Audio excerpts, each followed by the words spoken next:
নমস্কার, নির্মল আনন্দে সবাইকে সুস্বাগতম। গুরুদেব প্রভু শ্রীকৃষ্ণ রাধামায়ের আশীর্বাদকে সারথি করে শ্রীমদ্ ভগবত গীতার প্রণাম মন্ত্র দিয়ে শুরু করছি আজকের গীতা পাঠ।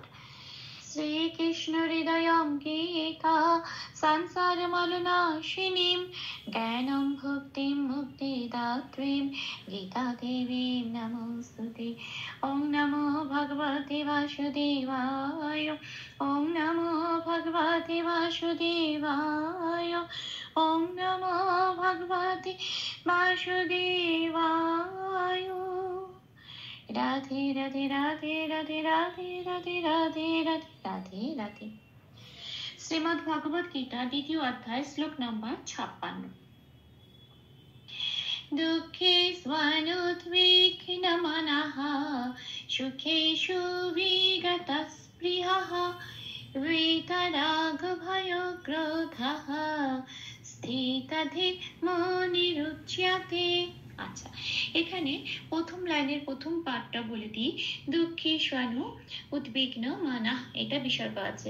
এইটুকুনি হচ্ছে প্রথম লাইনের প্রথম পাঠ। এবার এটাকে দেখি কিভাবে সংস্কৃতটি ভেঙে উচ্চারণ করব, যাতে সংস্কৃতের কাছাকাছি উচ্চারণের জায়গাটায় পৌঁছতে পারি। সেটাই একটু প্লাস প্লাস দিয়ে সাজিয়ে বাংলা হরফে লিখে নিয়েছি। কিছু কিছু জায়গায় লাল দিয়েছি, যে যে জায়গাগুলো লাল দিয়েছি সেই জায়গাগুলো চান্টিংয়ের চলনের সময় উচ্চারিত হবে না, ঠিক তার উপরের প্যাকেটে যেগুলো দেওয়া আছে সেগুলোই উচ্চারিত হবে। আচ্ছা, এখানে এবার দেখি কিভাবে সংস্কৃতের উচ্চারণটা কি হয়। এই প্রথম লাইনের প্রথম পাঠটা দুঃখে দুয়ে একটা বিসর্গ আছে, দুয়ের পর এই যে বিসর্গটা শব্দের মাঝখানে থাকলে তখন ওটা অর্ধ হ হিসেবে প্রতিস্থাপিত হয়ে যায়। পাশের ক্যালেন্ডারে 6 নম্বরে তালিকাভুক্ত করে দেওয়া আছে। তো এই মাঝখানের বিসর্গটা এখানে আমি অর্ধ হ হিসেবে প্রতিস্থাপিত করি, এটা তৈরি হলো দুঃ।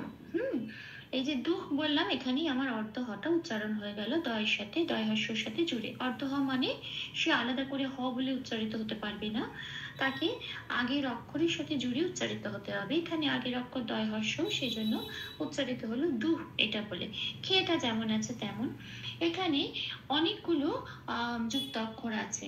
এবারে ভাঙার সময় সবগুলোকে ভাঙলে চান্টিং এর যে ছন্দটা নষ্ট হয়ে যায়। কিছু কিছু জায়গায় যুক্ত অক্ষর রেখেই দিতে হয়, যখন এরকম কনসিকিউটিভলি একসাথে অনেকগুলো যুক্ত অক্ষর থাকে, তখন কি হিসেবে ভাঙতে হয়? মিনিং হিসেবে ভাঙতে হয়। এখানে যেমন কথা হচ্ছে শয়বাই আছে, এবার আমি শয়বাইটা ভেঙে নিতেই পারতাম, শটাকে বার করে দুঃখেশ হয়ে যেত। যেই পেটকাটা মদন শকে বার করতাম হসন্ত লাগিয়ে দুঃখেশ হয়ে যেত, আর বানু হয়ে যেত, বটা পড়ে থাকতো। কিন্তু এই যে দুঃখেশ বানু যে বলবো, এটার কোনো অর্থ হয় না। তখন কিরম ভাবে ভাঙতে হবে? তখন কিছু শব্দকে রেখে, ওরকম যুক্ত অক্ষরে রেখে, তখন মিনিং অনুযায়ী ভাঙতে হবে। এখানে মিনিং অনুযায়ী ভাঙতে গেলে কি হবে না, এই দুঃখে এটাকে যেমন সর্বাই আছে, সর্বাটাকে সর্বাই রাখতে হবে সোয়া বলে, দুঃখে সোয়া বলে। আর তারপরে নয় হর্ষটাকে ভাঙলে বরং মিনিংটা আসে কি না, দুঃখেষু ন উদ্বিগ্ন, এইটা এই শব্দটা যাতে প্রকাশিত হয় এবং এই শব্দটা যাতে মিনিংটা প্রকাশ পায়, সেই অনুযায়ী আমাকে ভাঙতে হবে। তো সেই জন্য শয়বয়টা শয়বয়ই রাখা হলো। এবার নয় হর্ষতে গিয়ে ভাঙছি। নয় হর্ষতে গিয়ে যখন ভাঙছি তখন নয় হসন্ত লাগবে এবং সেটা আগের অক্ষর শয়বয়ের সাথে জুড়ে উচ্চারিত হবে সোয়ান বলে। আর এই আর কি পড়ে রইল? হর্ষটা পড়ে রইল, নয় হর্ষের হর্ষটা পড়ে রইল, সেখানটা দিয়ে আবার শুরু হবে। আবার পরের অক্ষরটা যুক্ত অক্ষর আছে দয় বয় হর্ষই, আবার দটাকে আমি ভাঙবো হসন্ত লাগিয়ে, ভেঙে বাইরে বার করে আনবো। আগের অক্ষরে হর্ষের সাথে জুড়ে উচ্চারিত হবে উদ, আর বয় হর্ষটা পড়ে থাকবে, তাহলে উদ্বিগ্নটা তৈরি হবে। এইবারে বয় হর্ষটাতে আমি লাল দিয়েছি, তার কারণ বয়ের উচ্চারণ বোঝানোর জন্য।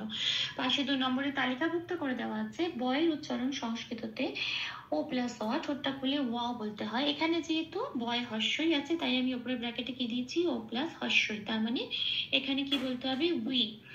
এইটা। আচ্ছা, তারপরের অক্ষর বয় নয় আছে, এটাও একটা যুক্ত অক্ষর। গটাকে তাহলে বের করে আনবো হসন্ত লাগিয়ে, অর্ধ গ হয়ে গেল। আগের অক্ষর বয়সের সাথে জুড়ে উচ্চারিত করব উইক, আর নটা যেমন আছে পড়ে থাকবে, পুনরূপ উচ্চারিত হবে বিঘ্ন। মনাটা যেমন আছে তেমন, এখানে একটা বিসর্গ আছে। এবার এটা প্রথম পাঠের শেষ শব্দ এটা, এবং এই শেষ শব্দের পরে যখন বিসর্গ থাকে, এটা প্রথম পাঠ। প্রথম পাঠে এই বিসর্গটা একদম শেষ অক্ষরের শেষে আছে। কাজে এই বিসর্গটা কি হবে, পূর্ণ হরূপে প্রতিস্থাপিত হবে, 5 নম্বরে তালিকাভুক্ত করে দেওয়া আছে। যখন বিসর্গ মাঝখানে থাকে অর্ধ হয়, কিন্তু যখন শেষে থাকে, এটা প্রথম লাইনের প্রথম পার্টের শেষ অক্ষর, সেই জন্য এটা পূর্ণ হরূপে প্রতিস্থাপিত হবে। আরেকটাও নিয়ম আছে যে আগের অক্ষর মানে 9-এর সাথে যেটা থাকবে, এখানে আকার আছে তাই তার সাথে মিলিয়ে হয় ওই জিনিসটা হবে, মানে আকারটা হবে। তাহলে এখানে যেহেতু 9 আকার আছে, তার সাথে মিলিয়ে হয় আকার হলো। হর্ষই থাকলে হর্ষই হতো, হর্ষও থাকলে হর্ষ হতো। তাহলে কি হলো, মানা হা, বিসর্গটা হ দিয়ে প্রতিস্থাপিত হয়ে গেল, 9 আকারের সাথে মিলিয়ে হয় আকার হয়ে এখানে হলো মানা হা। তাহলে আমি এই প্রথম লাইনে প্রথম পাঠটা সংস্কৃত উচ্চারণ কিরম পেলাম, দুঃখেষণ উদ্বিগ্ন মানা হা, এটা। আসে পরের পাঠে, সুখেশু বিগত স্প্রিয়, হ্যাঁ স্পৃহ এর বলে একটা বিসর্গ আছে। আচ্ছা, প্রথম থেকে শুরু করি কিভাবে সংস্কৃত উচ্চারণটা হয় দেখি। সুটা যেমন আছে তেমন, খেটা যেমন আছে তেমন, সুটাও যেমন আছে তেমন, সুখে সু, এটা। আচ্ছা, বিগততে বয় হর্ষইতে লাল দিয়েছি একই রকম ভাবে বয়ের উচ্চারণ বোঝানোর জন্য। যেহেতু হর্ষই আছে, উপরে ব্র্যাকেটে ও প্লাস হর্ষই দিয়েছি, বি হবে, গটা পূর্ণরূপে উচ্চারিত হবে গ বলে। আচ্ছা, তটাও তাই, কিন্তু পরের শব্দ আছে, পরের অক্ষর আছে যন্ত্রের শয় পায় রিকার, এটা একটা যুক্ত অক্ষর, তাহলে যন্ত্রের শটা আগে আছে, তাকে বার করে আনবো হর্ষন্ত লাগিয়ে, আগের অক্ষর তয়ের সাথে যদি উচ্চারিত হবে তস, কি পরে রইল পয়রি, পয়রিটা যেমন আছে তেমন প্রি, হটা পরে রইল যেমন আছে তেমন পূর্ণরূপে উচ্চারণ করছি। এইবারে বিসর্গ আছে, এই বিসর্গটাও কিন্তু আমার সেকেন্ড পার্টের শেষ অক্ষর, বিসর্গ শেষে থাকলে সব সময় সেটা পূর্ণ রূপে প্রতিস্থাপিত হবে, 5 নম্বরে তালিকাভুক্ত করে দেওয়া আছে। তো এখানে হয় কোনো আকারিকা হর্ষ নেই, তাই হয়ের সাথে মিলিয়ে এটা হয়ই হলো। তাহলে আমার কি হলো, দুটো হ হলো। তাহলে আমার এই শব্দটা আমি কি পেলাম, সংস্কৃত উচ্চারণটা সুখেষু বিগতাস স্পৃহা হা, এটা। আসি পরের লাইনে, বিতরাগ ভয় ক্রোধ, এখানেও একটা বিসর্গ আছে। আচ্ছা, বিততে যথারীতি বয় দীর্ঘই আছে, তাই আমি উপরে ব্র্যাকেট কি লিখলাম, হ্যাঁ বয়ের উচ্চারণ তো 2 নম্বরে তালিকাভুক্ত করে দেওয়া আছে, ও প্লাস অ, বয় দীর্ঘের সাথে জন্য মিলিয়ে এটাকে সাথে আমি কি লিখলাম উপরে ব্র্যাকেটে ও প্লাস দীর্ঘই রি। আচ্ছা, তটা যেমন আছে তেমন পূর্ণরূপ উচ্চারিত হবে, এই রাগটাও তাই, কোনো গয় হসন্ত নেই, তাই গটা পূর্ণরূপে উচ্চারিত হবে রাগ বলে। ভয় ওটাও তাই, ভয় বলতে পারবো না, কোনো তলায় হসন্ত নেই, সংস্কৃততে এটা খুব খেয়াল রাখতে হবে, যে যে অক্ষরের তলায় হসন্ত আছে সেটাই শুধু আগের অক্ষরের সাথে উচ্চারিত হবে, নইলে প্রত্যেকটা অক্ষর ধরে ধরে পূর্ণরূপে উচ্চারিত করতে হবে। এখানে ভয় বলতে পারবো না, অন্তস্তয় হসন্ত নেই, ভয় ও এটা বলতে হবে। আচ্ছা, ক্রোধতেও তাই, ক্রোধ, হ্যাঁ ধটাও তাই, পূর্ণরূপ উচ্চারণ করলাম। এই বিসর্গটার জন্য ধয়েরও কোনো আকারিকা নেই, সেই জন্য শুধু হ রূপে প্রতিস্থাপিত হয়ে গেল। 5 নম্বরে তালিকাভুক্ত করে দেওয়া আছে, বিসর্গ যদি শেষে থাকে তাহলে পূর্ণ হ রূপে প্রতিস্থাপিত হয়ে যায়। তাহলে সংস্কৃত উচ্চারণটা কি পেলাম, বৃত, রাগ, ভয়, ক্রোধ, হ। হ্যাঁ, আচ্ছা, এবার আসি শেষ পাঠে, স্থিত ধী মনি রুচতে, এইটা হচ্ছে আমার শেষ পাঠ। এবার দেখি এটাকে কিভাবে সংস্কৃততে উচ্চারণ করব। স্থিতটা যেমন আছে তেমন রেখে দিলাম, ত পূর্ণরূপে উচ্চারিত হলো স্থিত।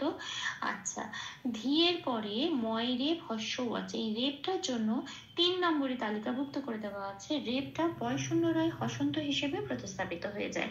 তাহলে বয়শূন্য রায় যখন হসন্ত লাগলো, সেটা অর্ধ র হয়ে গেল, অর্ধ র না মানে সে আর র বলে পূর্ণরূপে উচ্চারিত হতে পারবে না, তখন কি হবে, আগের অক্ষর ধয় দীর্ঘের সাথে জুড়ে উচ্চারিত হবে ধীর, সেটাই হলো। তাহলে এবার ময়হস্যটা ফ্রি হয়ে গেল, রেপটা চলে গেছে, তাহলে ময়হস্যটা যেমন আছে তেমন রইল মু বলে, নিটা যেমন আছে তেমন মনি, রুটা যেমন আছে তেমন মনি রু। জয় জফলায় আমি লাল দিয়েছি, জফলার উচ্চারণটা বোঝানোর জন্য 1 নম্বরে তালিকাভুক্ত করে দেওয়া আছে, জয়ের উচ্চারণ হর্ষই প্লাস অন্তস্থ য়। তাহলে ওপরের ব্র্যাকেটে হর্ষই প্লাস অন্তস্থ আমি লিখেছি, এইটা হচ্ছে জফলার উচ্চারণ, এটা এবার জয়ের সাথে পড়িয়ে দিতে হবে।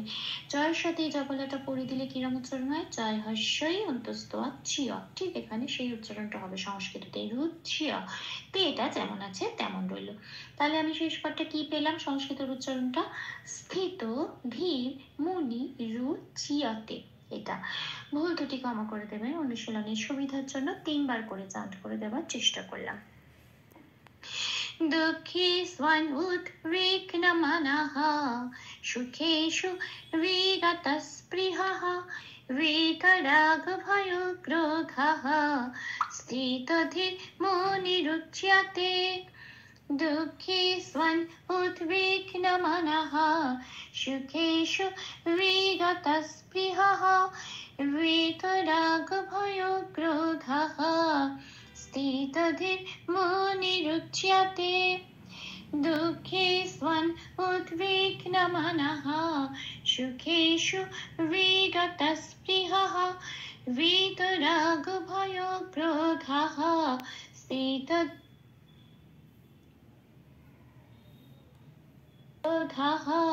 स्थितधीर्मुनिरुच्यते राधे राधे राधे राधे राधे राधे राधे राधे राधे राधे तप्त कांचन गौरांगी राधे वृंदावनेश्वरी वृषभानुसुते देवी तां प्रणमामि हरे प्रिये। প্রভু ও শ্রী রাধামায়ের কৃপা দৃষ্টি আমাদের সবার উপর বর্ষিত হোক। ধন্যবাদ। আপনাদের উৎসাহে আমার অনুপ্রেরণা, আমার সকল ভুল ত্রুটির ক্ষমা প্রার্থনা প্রভু চরণে অর্পণ করলাম। ওম কৃষ্ণায় বাসুদেবায় হরয়ে পরমাত্মনে প্রণতক্লেশনাশায় গোবিন্দায় নমো নমঃ। ওম শ্রীকৃষ্ণার্পণমস্তু। জয় শ্রীকৃষ্ণ।